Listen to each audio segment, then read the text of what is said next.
Ada satu tema yang coba kita kupas. Saya kasih judul 7 wasiat yang mengubah hidup.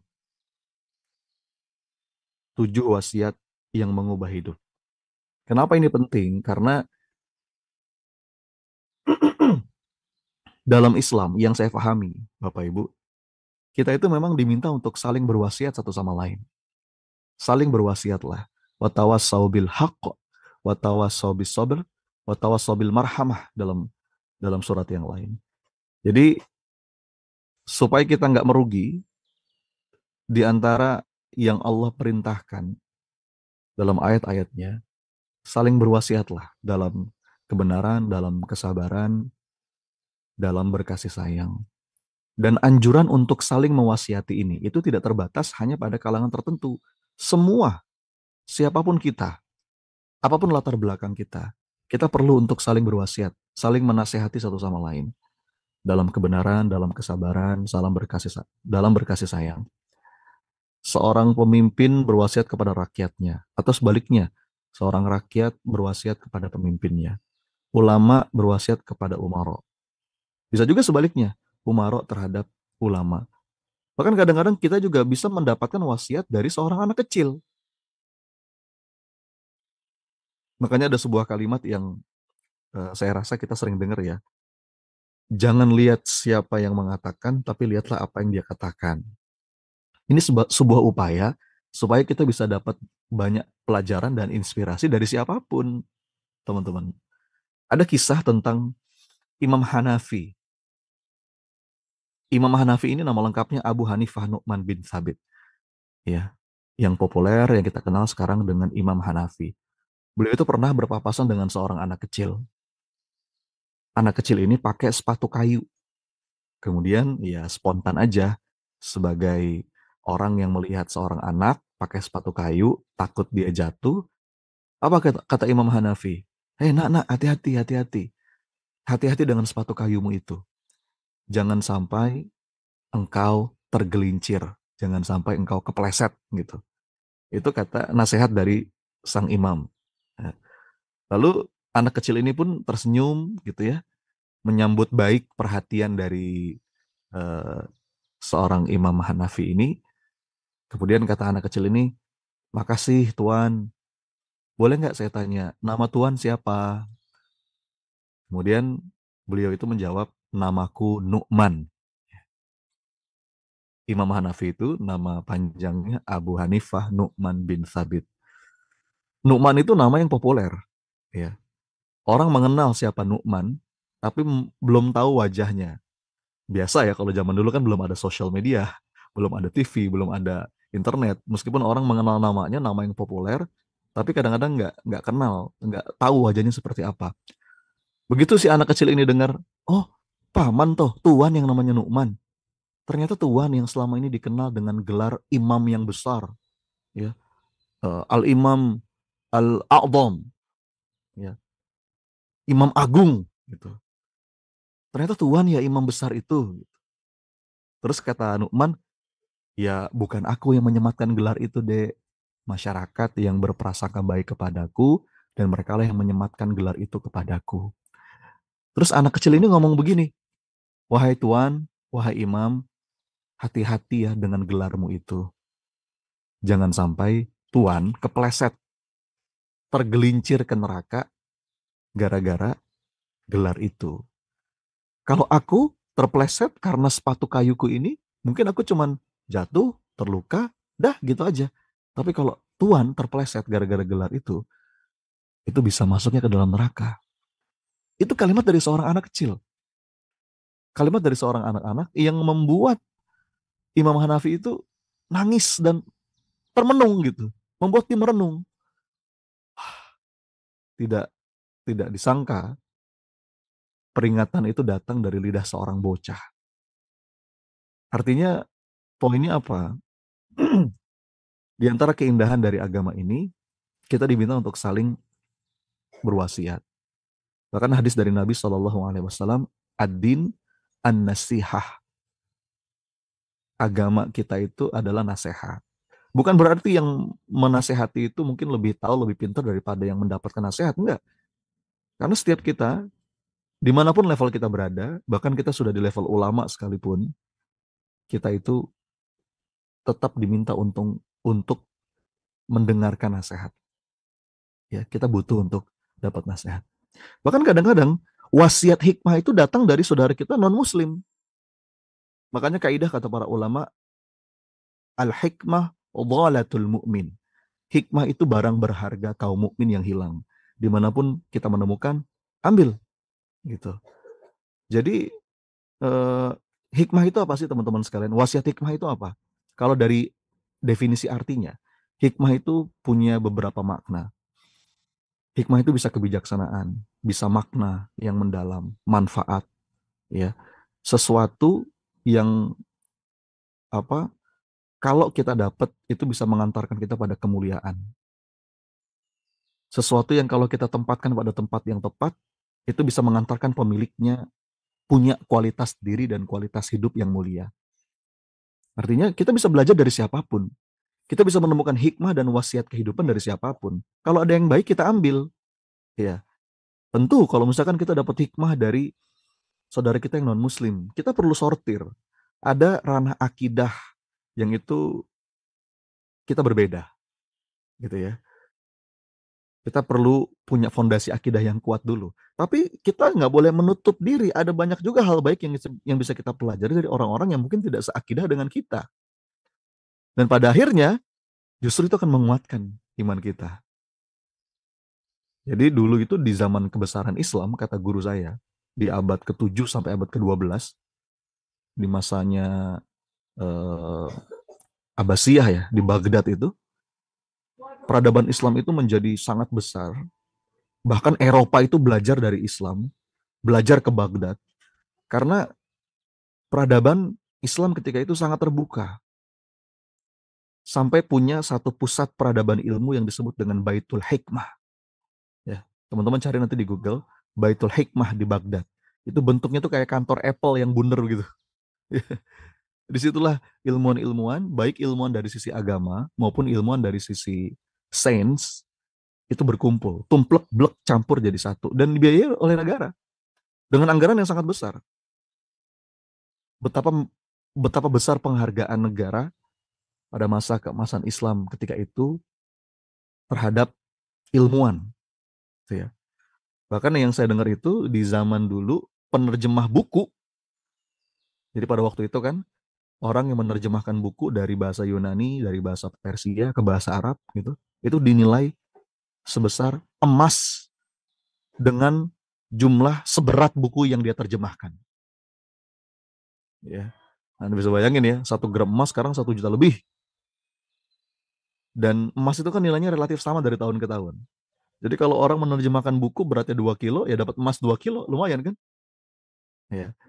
Jadi poin saya, peradaban Islam ketika itu sampai pada puncak kebesarannya karena sangat terbuka dengan peradaban lain.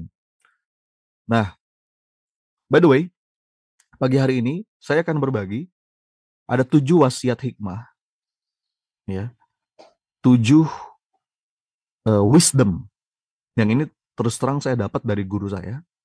Yang menurut saya 7 pesan ini di antara pesan-pesan yang paling inti kalau kita memang ingin bertransformasi dalam hidup. Mudah-mudahan dari pesan-pesan ini kita terinspirasi, tergerak untuk mengubah diri. Hayati 7 wasiat ini, jiwai. Mudah-mudahan ini menggerakkan kita untuk mengubah diri, mengubah kehidupan. Sudah siap? Yuk, yang sudah siap tulis di kolom chat, siap, bismillah insya Allah.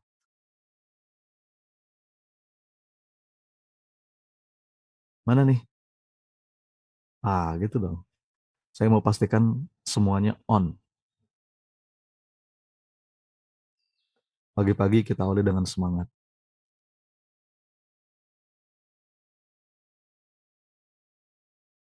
Alhamdulillah. Kita lanjut ya. Bismillahirrahmanirrahim. Kita mulai dengan wasiat yang pertama. Ini dia wasiat yang pertama. Apa itu, Mas Sony? Wasiat yang pertama, the only way out is in. Coba diulang teman-teman, Bapak Ibu.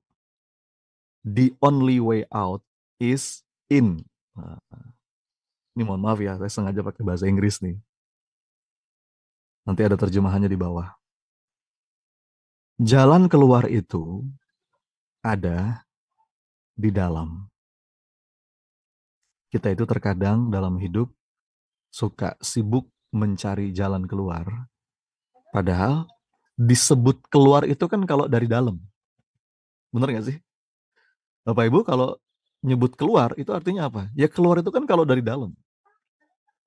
Ternyata kalaupun yang kita cari itu jalan keluar, itu selalu mulai dari dalam.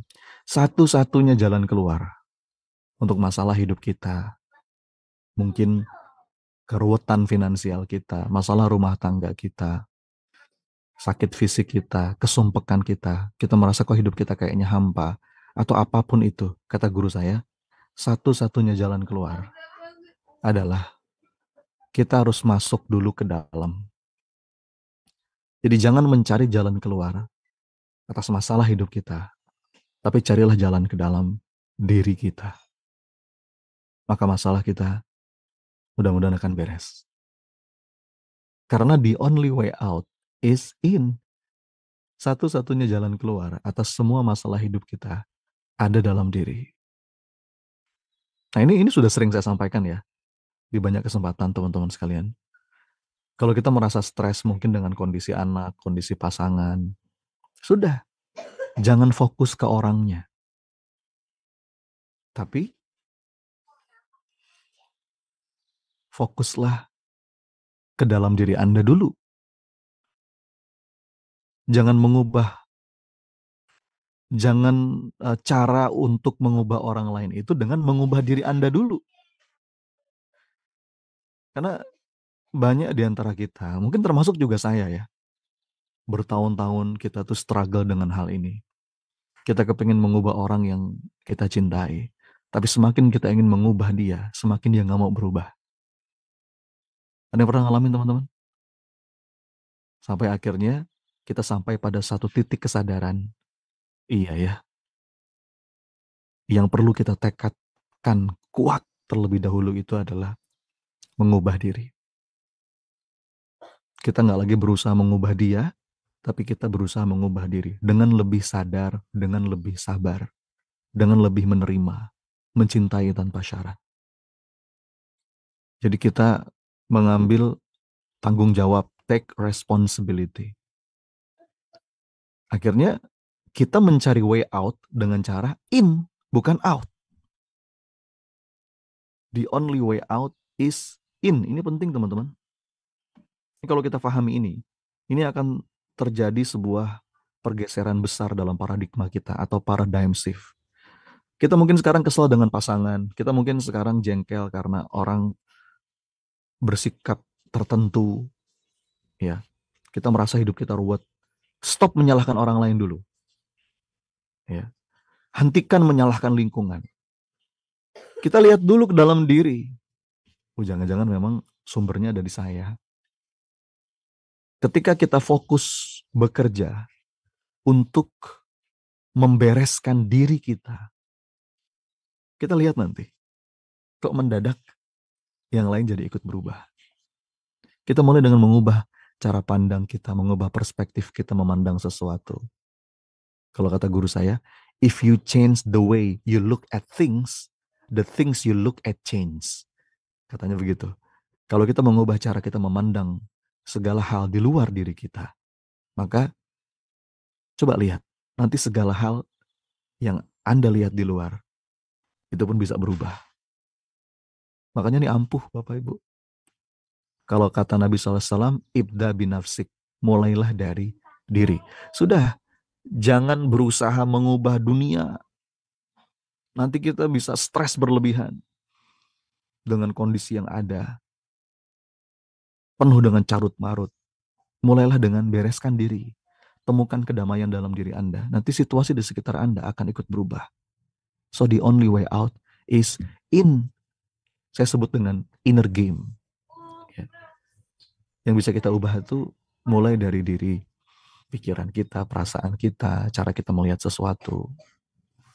Itu wasiat yang pertama. Dan ini berkaitan dengan wasiat yang kedua. Apa itu, Mas Sony, wasiat yang kedua? Perhatikan kalimatnya ya. Perhatikan kalimatnya. Wasiat yang kedua, the more you focus on you, the greater your impact on others. Semakin engkau fokus memperbaiki diri, maka semakin besar pula dampak baik dirimu bagi orang lain dan bagi kehidupan. Oh, camkan ini baik-baik, teman-teman sekalian. Jadi semakin kita fokus memperbaiki diri kita, nanti semakin besar juga dampak baik kita pada orang lain, bahkan pada seluruh sendi kehidupan kita. Saat kita fokus untuk menjadi model yang baik, kita fokus untuk menjadi contoh buat anak-anak kita, buat pasangan kita mungkin, nanti semua akan dapat energi yang kebaikan itu. Ya, mungkin ada yang bilang begini, tapi saya ini gimana ya, Mas? Saya udah berusaha menasihati anak saya udah berusaha menyekolahkan dia di sekolah terbaik, saya masukkan dia pesantren, tapi kenapa ya, kok dia masih juga belum jadi baik? Pertanyaannya adalah, apakah kita betul-betul sudah sungguh-sungguh untuk menjadi contoh yang baik buat mereka? Makanya kalau kata guru saya, jika ada tiga hal yang paling penting, kalau Anda ingin punya anak yang baik, tiga hal itu adalah satu, example, dua, example, tiga, example. Jadi itu rahasia yang paling penting. Kalau Anda kepengen punya anak yang baik, pasangan yang baik, rahasia itu adalah kita sendiri dulu yang harus jadi orang baik. Baru kita bisa berharap sekitar kita menjadi baik. Orang tua yang sudah cukup banyak ngasih contoh, maka terkadang dia nggak butuh banyak menasehati. Jadi kalau sampai kita merasa, kok kenapa ya nasihat saya tuh udah banyak, tapi kok nggak didengar, boleh jadi karena contohnya yang kurang. Jadi jangan takut anak-anak kita tidak mendengarkan kita, tapi takutlah dia selalu mengamati kita. Karena kalau yang kita contohkan itu berbeda dengan yang kita ceramahkan, maka cenderung yang dia ikuti, yang kita contohkan, yang kita lakukan. Kadang-kadang kita nggak perlu banyak nasihat, teman-teman. Nggak perlu teriak-teriak, nak sabar.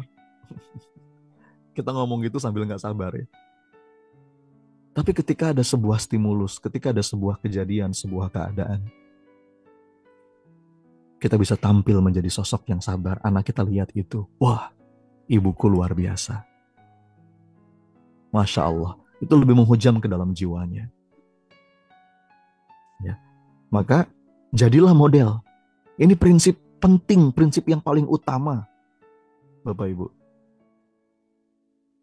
Dan ini berlaku bukan hanya dalam konteks keluarga, bukan cuma di rumah, tapi juga di kantor. Kalau kita pengen tim kita disiplin, kita pengen tim kita seperti apa, maka kita mulai dari diri sendiri. The more you focus on you, the greater your impact on others. Ya. Kadang-kadang kita suka bilang ke anak kita, udah ibu bilangin ya berkali-kali, jangan berisik. Ngerti gak sih kamu? Tapi yang paling berisik, orang tuanya. Sama adik, sama kakak itu gak boleh ribut, gak boleh berantem, yang rukun. Tapi orang tuanya sendiri berantem depan anak-anaknya. Jadi gak bisa Bapak Ibu. Kita perlu kasih contoh yang baik dulu, baru kita bisa berharap dia jadi orang baik.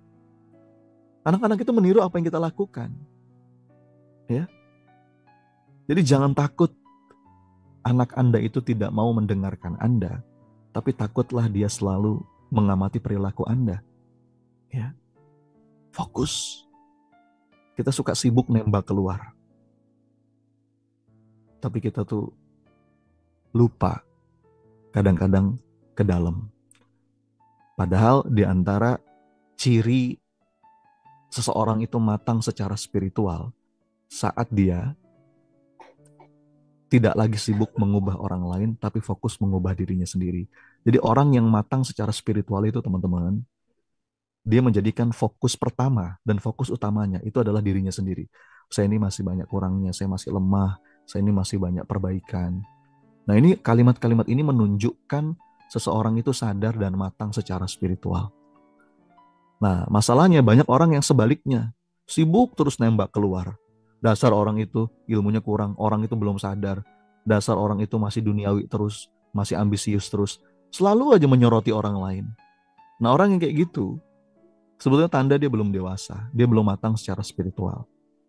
Kalau orang itu sudah sampai pada titik kecerdasan atau kematangan spiritual, dia itu fokus pada dirinya. Terus apakah kita nggak penting menasihati orang? Ya penting, tentu itu penting. Tapi kita perlu sadar, tugas pertama kita membereskan diri, dan kita sadar bahwa semua sedang sama-sama berproses. Ya. Ada satu nasihat, ada 3 nasihat nih teman-teman, yang saya kutip dari para ulama. Ini kaidah penting yang perlu kita pegang kalau kita pengen mengubah diri dan mengubah kehidupan. Kata para ulama, yang pertama, siapa saja yang berupaya memperbaiki urusan antara dirinya dengan Allah, maka Allah akan jadikan rapi segala urusannya dengan manusia. Masya Allah.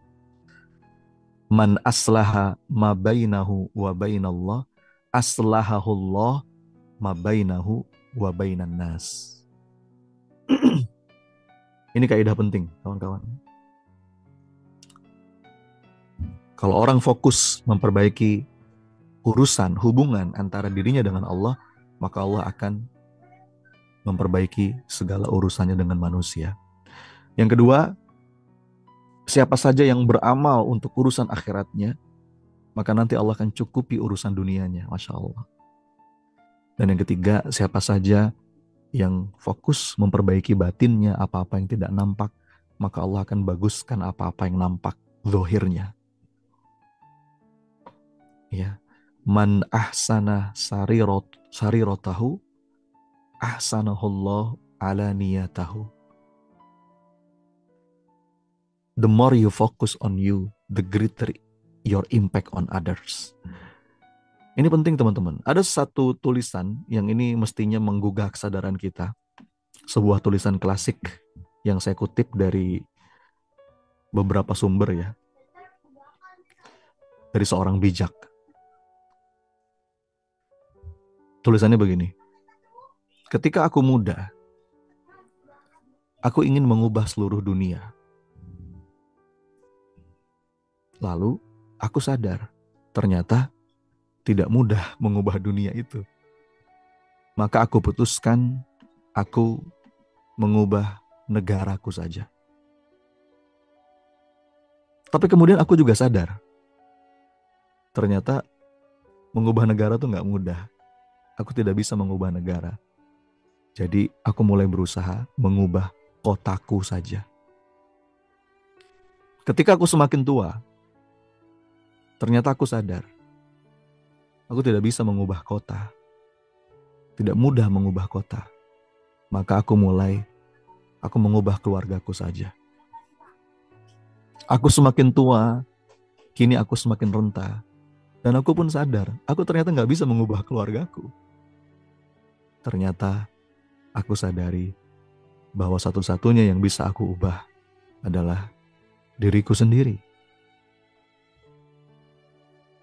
Tiba-tiba aku pun tersadarkan bahwa bila saja aku mengubah diriku sejak dulu, aku pasti bisa mengubah keluargaku, kotaku, negaraku, bahkan akhirnya mengubah dunia. Jadi teman-teman, ibda binafsik. The more you focus on you, the greater your impact on others. Semakin kita fokus dengan diri kita, nanti dampak baik kita itu akan dirasakan juga oleh yang lain, bahkan bisa punya kekuatan menggugah, menginspirasi, dan mengubah orang lain, insya Allah. Oke? Itu wasiat yang kedua. Lanjut ya, wasiat yang ketiga. Nah, ini juga penting nih. Ini barusan saya bikin konten di Instagram, di TikTok. Apa itu wasiat yang ketiga? Things you can change, change them fully. Things you cannot change, accept them fully. Anything is insanity. Ini penting nih, maksudnya apa? Jika sesuatu itu bisa kita ubah, maka ubahlah dengan sepenuh hati. Tapi jika sesuatu itu nggak bisa kita ubah, maka terimalah, berdamailah dengan sepenuh hati. Selain dua hal itu adalah sebab penyakit jiwa. Teman-teman, karena banyak orang suka terbalik. Hal-hal yang memang bisa kita ubah, ubahlah dengan sepenuh hati Anda. Tapi hal-hal yang tidak bisa kita ubah, maka terimalah dengan ridho. Terimalah dengan sepenuh hati. Kalau kita melakukan selain dua hal ini, siap-siap gila katanya. Ya. Insanity, itu sebuah kegilaan. Ini sumber penyakit jiwa. Cobain aja kalau nggak percaya. Ini kan sering saya sampaikan ya. Kalau di kelas surrender, di mentorship lapang dada, di beberapa webinar. Karena ini penting banget. Kalau memang itu bisa Anda ubah, ya ubah. Mana yang itu dalam kendali kita, mana yang itu di luar kendali kita. Kenapa orang jadi stres? Karena dia fokusnya pada apa-apa yang di luar kendalinya. Untuk sesuatu yang gak bisa diubah, dia pikirin terus. Akhirnya jadi stres sendiri. Masa lalu dipikirin. Padahal kalau yang sudah berlalu, itu sudah terjadi. Yang bisa kita ubah tuh hari ini. Apa pelajaran yang bisa kita ambil? Apa hikmahnya? Masa depan, itu pun di luar kendali, kita pikirin terus. Yang dalam kendali kita merencanakan aja yang terbaik. Melakukan yang terbaik. Masa depan tuh di luar kendali, itu dalam genggaman Allah. Omongan orang, kita pikirin terus. Padahal itu di luar kendali kita. Akhirnya stres sendiri. Ya. Jadi kalau itu bisa Anda ubah, ubah. Tapi kalau nggak bisa Anda ubah, terima, berdamailah. Ya. Nah ini perlu kita petakan teman-teman. Jangan sampai kita salah kaprah. Misal, kalau orang sedang jatuh cinta misalkan ya. Kalau kamu mencintaiku, kamu mestinya menerima aku apa adanya. Sering nggak dengar kalimat itu? Nanti dulu nih, sebentar. Itu perlu kita dudukan kalimatnya. Resep itu untuk orang yang sedang mencintai. Kalau kita mencintai orang lain, mencintai istri, mencintai suami, mungkin banyak kekurangan, ya kita terima apa adanya. Tapi itu tidak menjadi alasan kita untuk meminta orang lain agar menerima kita apa adanya. Karena kita harus lihat dulu, apa adanya itu sesuatu yang bisa kita ubah atau tidak bisa kita ubah. Contoh, misalkan ya, mohon maaf ya, berat badan. Berat badan itu bukan untuk diterima apa adanya, karena itu sesuatu yang bisa kita ubah. Sesuatu yang bisa kita kontrol. Kecuali untuk hal-hal yang nggak bisa kita ubah. Misalkan apa?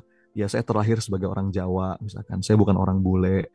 Saya lahir dari orang tua saya bukan anaknya Bill Gates, gitu misalkan. Itu nggak bisa kita ubah, itu kita terima apa adanya. Saya kulit saya begini.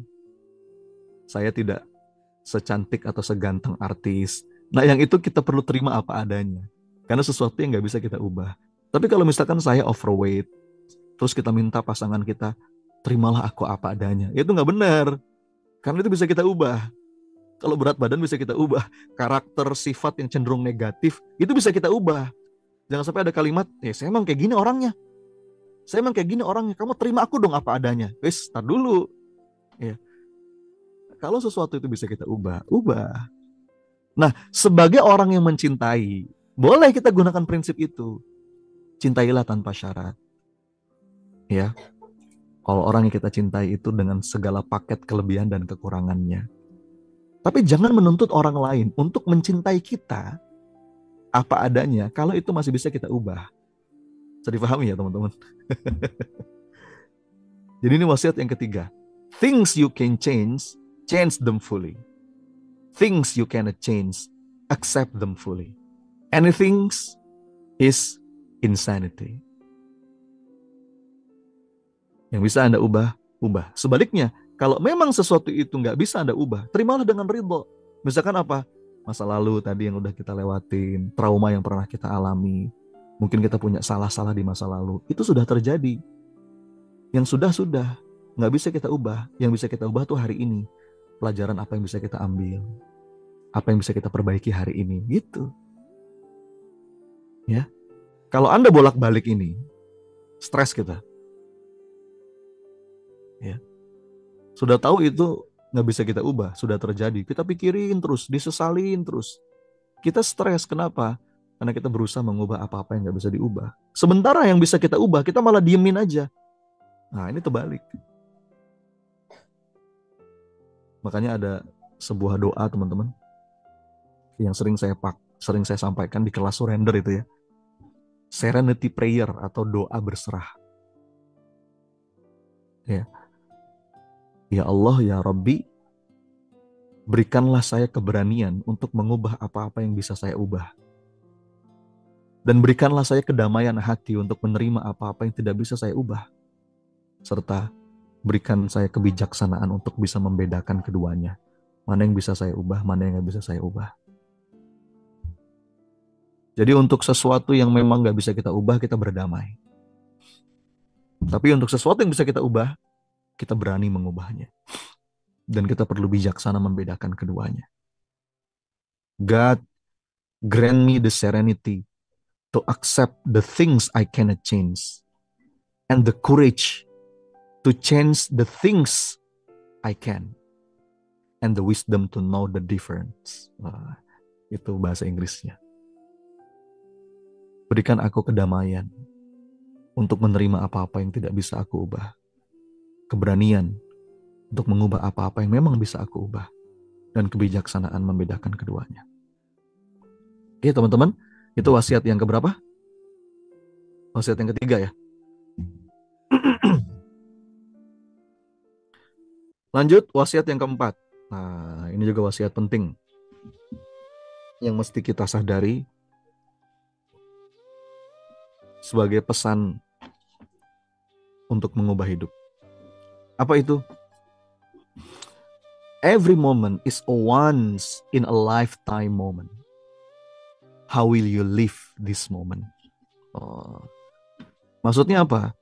Teman-teman sadar nggak? Setiap momen dalam hidup kita itu hanya terjadi satu kali seumur hidup.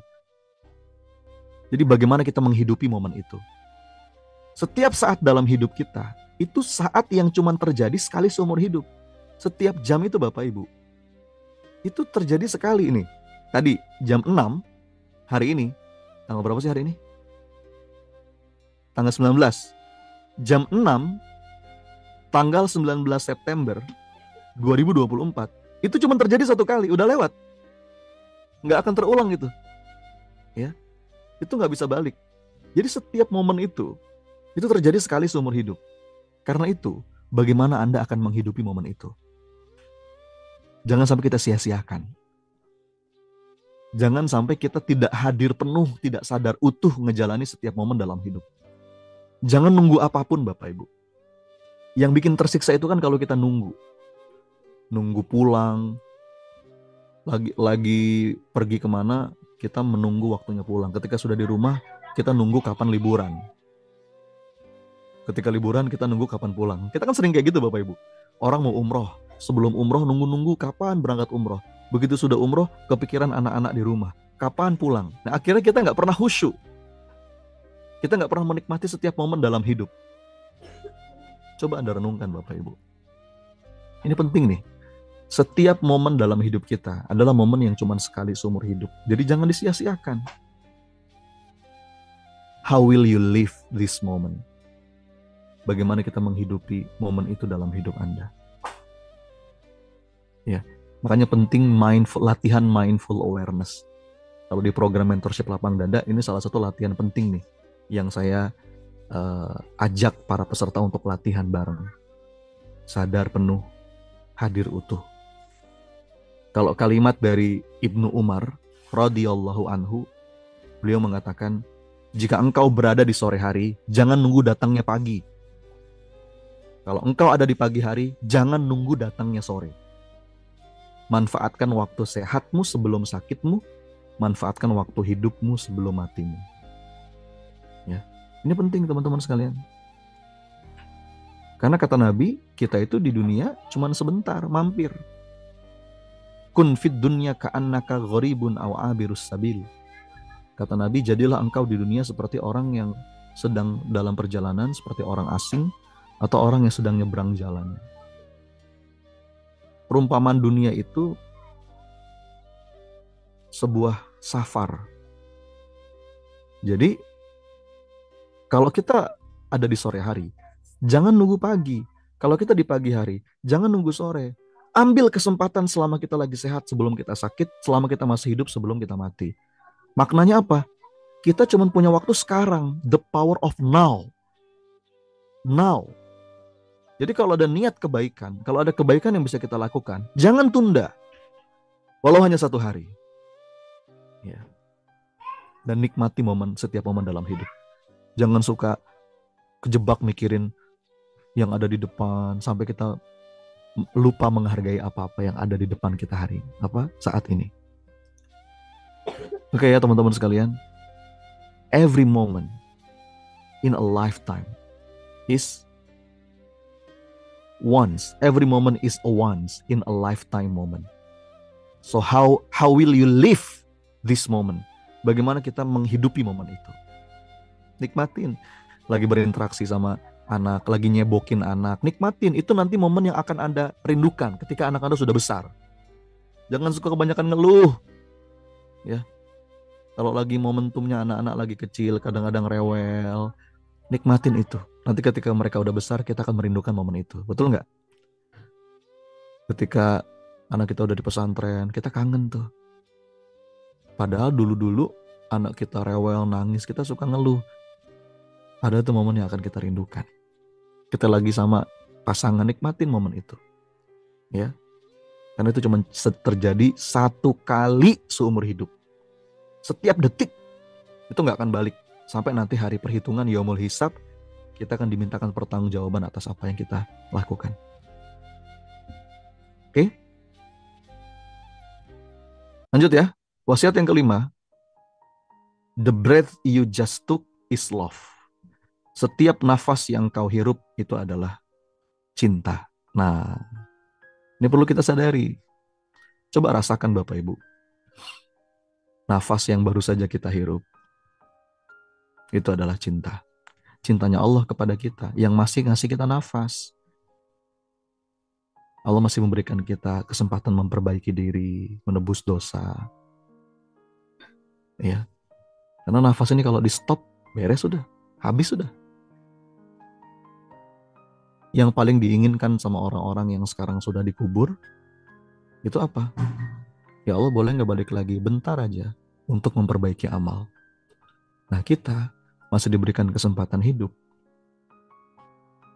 Itu mestinya kita sadari bahwa ini adalah cinta. Setiap nafas. Makanya di antara puncaknya nikmat itu adalah bernafas dan bersujud. Ketika Allah masih memberikan kita nikmat nafas, Allah masih kasih kita kesempatan memperbaiki diri, melakukan amal soleh, menghamba kepada Allah. Maka Bapak Ibu, kalau tarik nafas tuh, sambil mengucapkan, Alhamdulillah ya Allah, terima kasih Engkau masih berikan kesempatan hamba untuk beribadah. Oke? Itu wasiat yang kelima. Saya percepat ya. Nah ini, makanya yang perlu kita syukuri itu sujud, bukan hanya sujud syukur, tapi juga syukur sujud. Kadang-kadang yang kita tahu cuma sujud syukur. Sujud syukur itu apa? Kita bersujud untuk mensyukuri suatu nikmat. Misalkan kita dapat nikmat apa, terus kita sujud. Nah, sujud itu kan untuk mensyukuri nikmat itu. Tapi jangan sampai kita lupa, ada juga syukur sujud. Syukur sujud itu apa? Sujudnya itu sendiri yang kita syukuri. Makasih ya Allah, masih diberikan kesempatan nafas dan masih bisa bersujud kepadamu ya Allah. Jadi yang kita syukuri itu sujudnya itu gitu. Nah, itu namanya syukur sujud. Ya. Lanjut, wasiat yang ke-6. Apa wasiat yang ke-6? Small keys open big doors. Seringkali teman-teman, yang ngebuka pintu besar itu adalah kunci kecil. Betul nggak? Coba kita renungkan nih.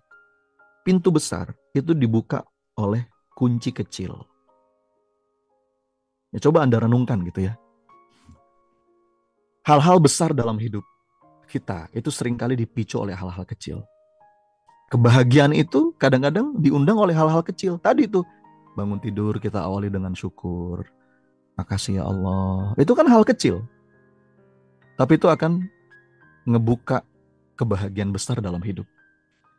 Termasuk penderitaan besar juga seringkali diundang oleh hal-hal kecil. Suka ngeluh, ngedumel terus, komplain terus. Itu kan hal kecil, tapi itu akan ngebuka pintu penderitaan besar.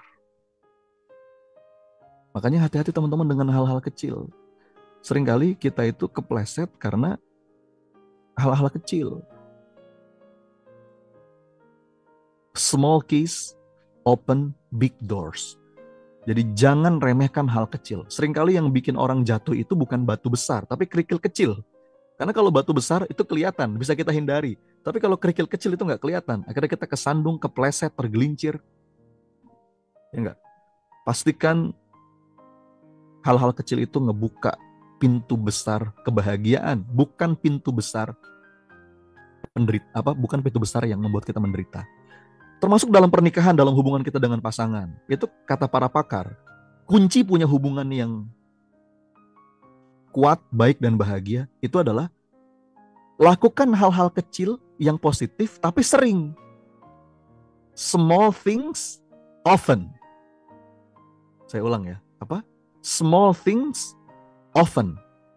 Hal-hal kecil, tapi sering. Hal-hal kecil yang mungkin membuat pasangan kita bahagia. Tapi sering bukain pintu, muji dia, mencium dia, rangkul dia, ngasih hadiah. Itu kan hal-hal kecil. Tapi kalau kita sering kita lakukan, itu akan membuat hubungan kita jadi kuat dan bahagia. Sama anak juga sama, kita puji dia, kita peluk. Kalau dia ngomong kita dengerin, jangan dikritisi. Kita hormati, kita hargai. Kalau diajak ngomong jangan lihat HP. Kalau dia masak kita bantuin. Atau kalau suami lagi kerja kita pijitin. Itu hal-hal kecil teman-teman, tapi sering. Small things often, kata beliau. Begitu pula sebaliknya, yang merusak sebuah pernikahan, itu juga hal-hal kecil. Yang membuat pernikahan hancur, itu juga hal-hal kecil. Kalau misalkan ada perselingkuhan itu kan seringkali cuma puncaknya aja. Tapi ada hal-hal kecil yang sering dilakukan tuh, membuat pasangan Anda merasa tidak dicintai. Akhirnya puncaknya perselingkuhan. Ya. Sebelum itu mungkin ada banyak hal-hal kecil yang kita abaikan.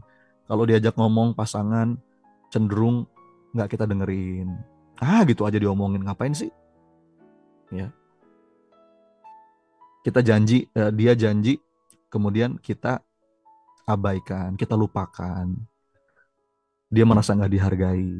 Terus ada orang lain mendekat, ya, bablas, ya nggak. Jadi hati-hati dengan hal-hal kecil teman-teman. Itu bisa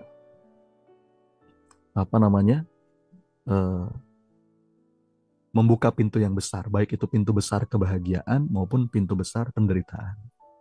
Oke ya. Teman-teman nanti kalau yang ketinggalan bisa simak di YouTube.